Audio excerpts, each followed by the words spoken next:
Ang taong maparaan. Sa mundong puno ng hamon at pagsubok, hindi lahat ay sumusuko.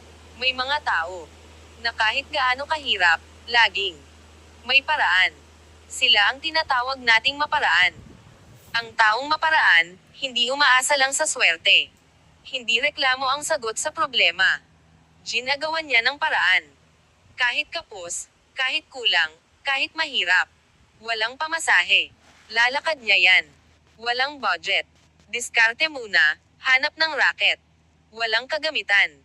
Gagawa ng paraan, gagamit ng alternatibo. Ang taong maparaan, hindi naghahanap ng dahilan, kundi solusyon. Hindi hadlang ang kahirapan para tumigil. Hindi excuse ang kakulangan para sumuko.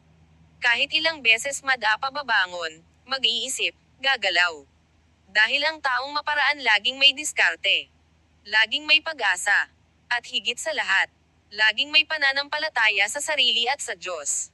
Kaya kung ikaw man ay dumaraan sa hirap ngayon, alalahanin mo.